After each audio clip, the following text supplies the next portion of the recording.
বন্ধুরা, আশা করব তোমরা সবাই ভালো আছো। আজকে তারিখ 26 মার্চ। তো রেমাল প্রাকৃতিক দুর্যোগ হওয়ার সম্ভাবনা এবং তারই একটা আগাম প্রস্তুতি শুরু হয়ে গেছে। তো আমি যে জায়গায় দাঁড়িয়েছি সেটা হচ্ছে বজবজ ফেরিঘাট।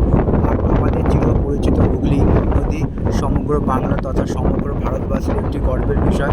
সেখানে এখন চলছে জোয়ার এবং প্রচণ্ড বাতাসের প্রভাবে একদম হুগলি নদীর জল দেখো কত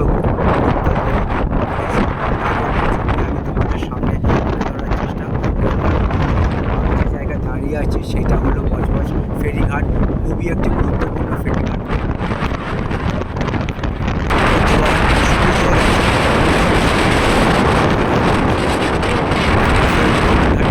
যেখানে জয়েন করা আছে সেই একটা ছবিটা দেখাচ্ছি তোমাদের।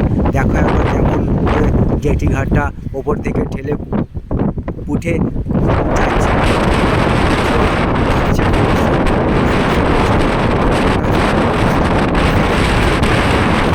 তুলে ধরার চেষ্টা করলাম। আকাশ প্রচণ্ড পরিমাণে ঘন কালো হয়ে আসছে এটা, এবং আমি যতটা সম্ভব পারবো ভিডিও ভালো করার চেষ্টা করব। তোমরা আমার পাশে থাকবে এইটুকু আমি আশা রাখলাম। সবার জন্য শুভকামনা রইল আমার পক্ষ থেকে। আজকের দিনটা সবার কাছে আনন্দময় হয়ে উঠুক এইটুকু আমি ভগবানের কাছে প্রার্থনা রাখলাম, এবং কারোর যেন ক্ষতি না হয় তারও জন্য আমি ভগবানের কাছে